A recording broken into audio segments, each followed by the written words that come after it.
हाथ जोड़कर परीक्षित ने कहा कि महाराज 7 दिन में मरने वाले व्यक्ति को क्या करना चाहिए, अर्थात हम सबको क्या करना चाहिए। एक बड़ा सुंदर उत्तर दिया सुखदेव जी महाराज ने। 7 दिन में मरने वाले व्यक्ति को 3 कार्य करना चाहिए। कौन कौन से कार्य? तस्मात् भारतः सर्वात्मा भगवानेश्वरो हरि। ये 3 कार्य कौन कौन सा है? श्रोतव्य कीर्तितव्यस्य स्मरणतव्यस्य क्षिताभयम्।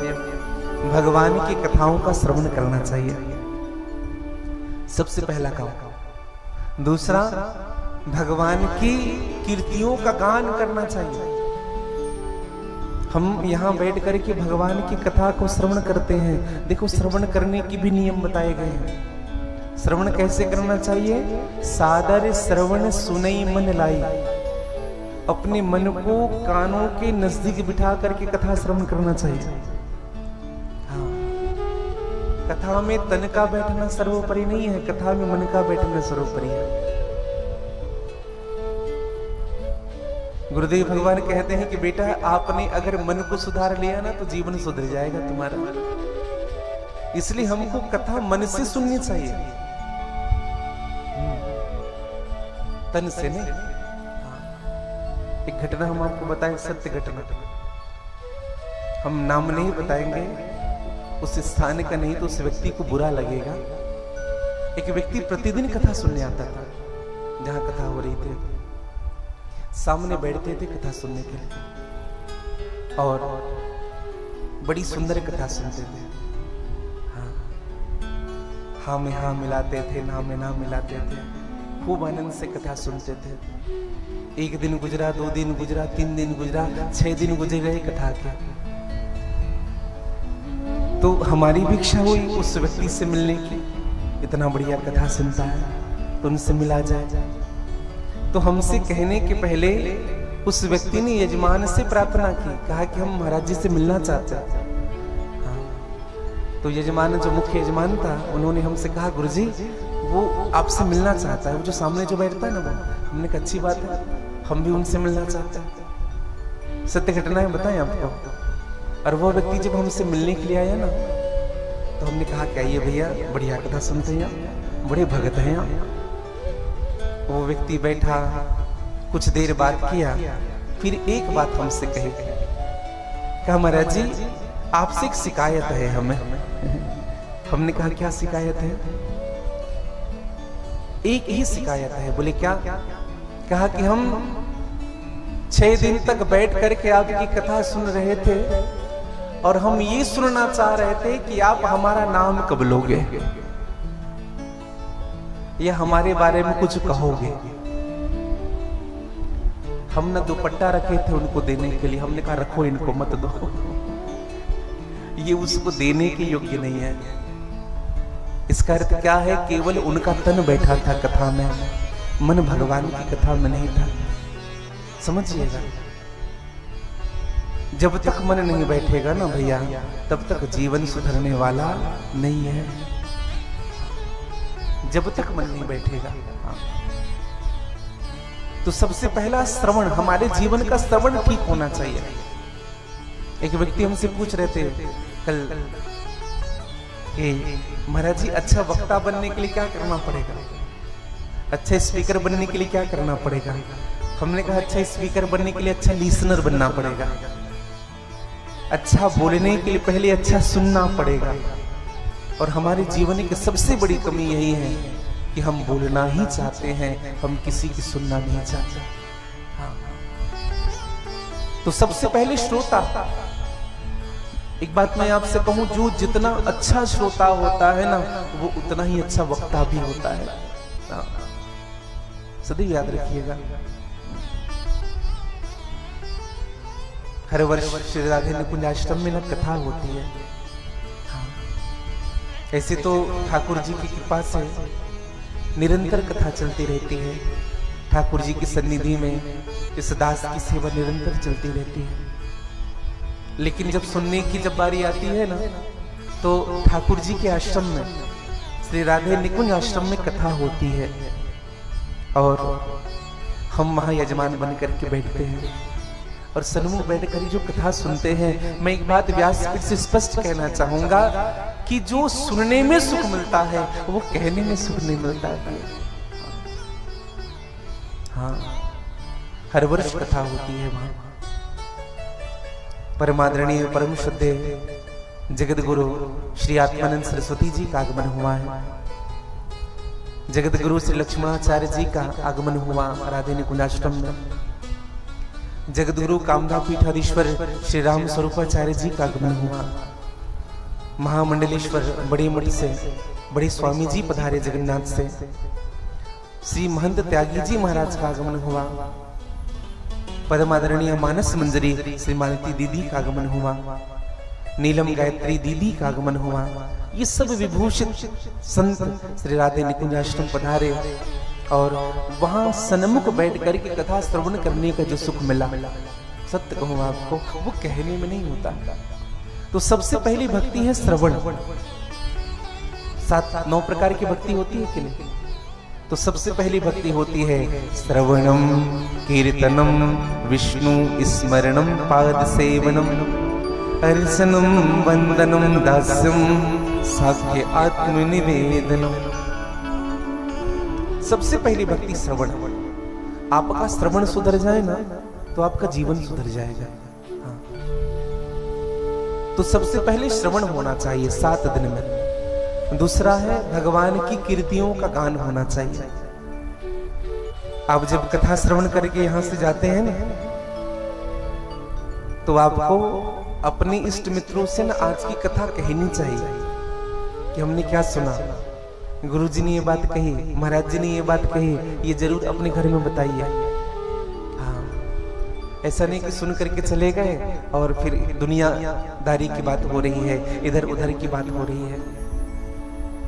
देखो एक बात मैं आप सबसे कहूं, गाय जब चारा खाता है ना, जब तक जुगाली नहीं करता है तब तक उनका चारा पचता नहीं है। हम कथा सुन तो लेते हैं, लेकिन जब तक से कथा का चिंतन नहीं होगा तब तक हमारा चित्त शुद्ध होने वाला नहीं है। इसलिए कथा श्रवण करने के बाद हमको कथा का चिंतन करना चाहिए। हाँ, ये विधि होनी चाहिए जीवन में। तो पहला श्रोतव्य, दूसरा कीर्तितव्य और तीसरा और सबसे महत्वपूर्ण होता है स्मरणतव्य, भगवान की कथाओं को स्मरण करना। और स्मरण कभी भी किया जा सकता है। मैं ये नहीं कहता कि आप बिजनेस छोड़ करके माला लेकर के बैठ जाओ।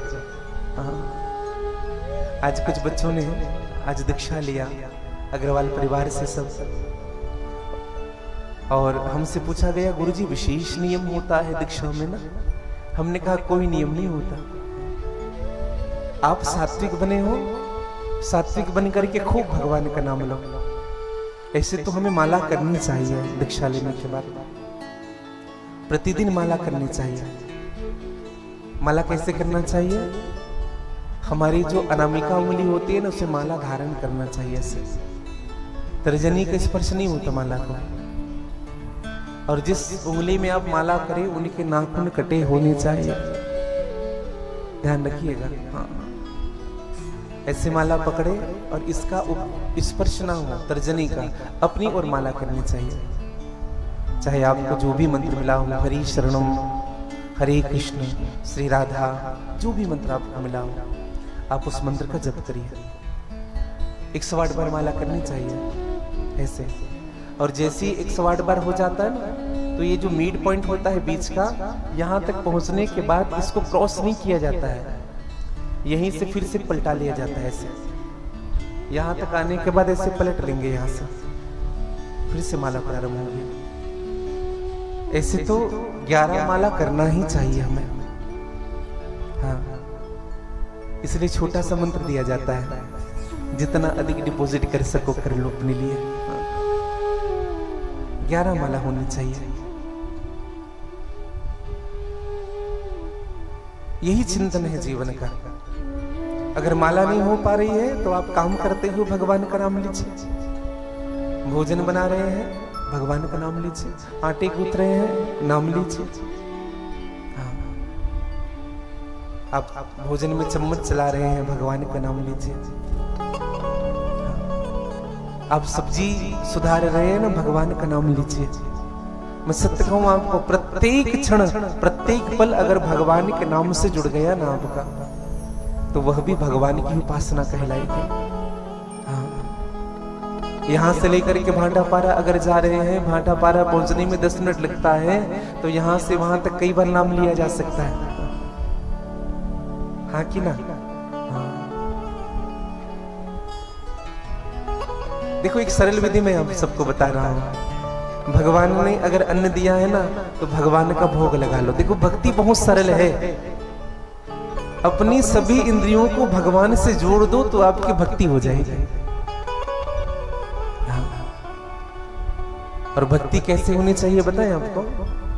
जब थाल सामने आ जाए ना, भगवान का भोग रख दें, तो भगवान से प्रार्थना करिए, प्रभु ये आप इनको पहले स्वीकार करिए, आंख बंद करके। और ये भाव हो कि सच में भगवान खा रहे हैं। हाँ, ऐसा नहीं कि भगवान के सामने ऐसी घंटी बजा दी, रख दिया, जल्दी उठा लिया, थोड़ी देर रहने दीजिए। और भाव ऐसा रखिए कि सच में भगवान प्रकट होकर के स्वीकार करने हैं, क्योंकि भाव में ही भगवान होते हैं। तुम ही निवेदित भोजन करही, प्रभु प्रसाद पट भूषण धरे, चरण सदा तीरथ चली जाई, राम बसहु तिनके मन माही। धर्म के पुजारी धर्म चाहते हैं, कर्म के पुजारी कर्म चाहते हैं। खुशी चाहते हैं न गम चाहते हैं, जो तुम चाहते हो वही हम चाहते। और क्या रखा है जीवन में? कोई धर्म करने वाला हो वो धर्म की ही बात करेगा, कोई कर्म करने वाला हो कर्म की बात करेगा। भगवान से कहिए, प्रभु हमें कुछ नहीं चाहिए, आप जो चाहो प्रभु। हाँ, तेरी अनचाही में कभी ना हो मेरी चाह। परमादरणीय श्री विवेकानंद जी के एक बड़ी सुंदर शब्द है। हाँ, उस शब्द ने बहुत कुछ दे दिया हमें। हाँ, हम जब कॉलेज में पढ़ाई करते थे ना, तो विवेकानंद आश्रम गए। तो आप जब विवेकानंद आश्रम में जब अंदर जाएंगे ना, तो एक वाक्य लिखा हुआ है,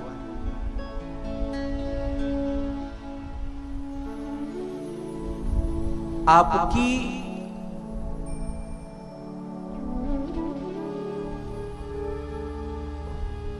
इच्छाओं से अधिक ईश्वर की योजनाएं अच्छी होती है। समझिएगा, लिखा हुआ है आपकी इच्छाओं से अधिक सुंदर ईश्वर की योजनाएं होती हैं। आप जो चाहोगे ना वो नहीं मिलेगा आपको, वो जो चाहेंगे। आप भगवान से प्रार्थना करिए, प्रभु आप वो मत दीजिए जो मैं चाहता हूं, आप वो दे दीजिए जो मेरे लिए अच्छा है। अगर प्रभु प्राइवेट जॉब से अगर जीवन चल रहा है ना अच्छे से, तो सरकारी नौकरी मत दीजिए मुझे। हाँ, अगर 70-75% से अच्छा जीवन चल रहा है, बढ़िया है, मैं परिवार के साथ हूं, तो मुझे 90% नहीं चाहिए। एक बात और बात कहूं मैं आप सबसे, आपसे अधिक ना भगवान आपके विषय में जानते हैं, आपसे अधिक। बस उनके हाथ छोड़ दीजिए, बस भगवान के। हम अपनी बात आप सबसे कहे, हम इंजीनियर बनना चाहते थे जब इंजीनियरिंग की पढ़ाई हुई, तो फिर मन में आया कि शुरू से परिवार में कीर्तन का प्रारूप बना हुआ था, तो हमने कहा भजन करना आ जाए। लेकिन भगवान ने न इंजीनियर बनाया ना गायक बनाया, अपना दास बना लिया।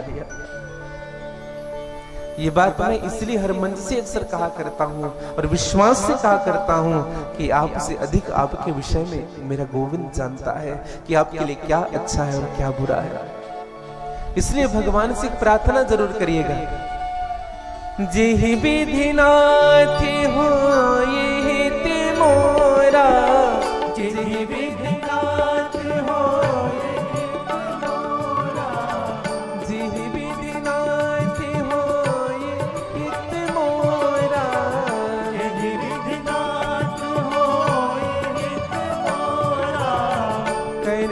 सुबेगी दास में तोरा, रहूं सुबेगी दास में तोरा, रहूं सुबेगी दास में तोरा, रहूं सुबेगी दास में तोरा, जिह विधिनाथ होए हित मोरा, विधिनाथ होए हित मोरा, रहूं सुबेगी दास में तोरा, रहूं सुबेगी दास में तोरा, दास में तोरा, दास में तोरा, दास में तोरा, दास में तोरा, जिह विधिनाथ होए हित मोरा।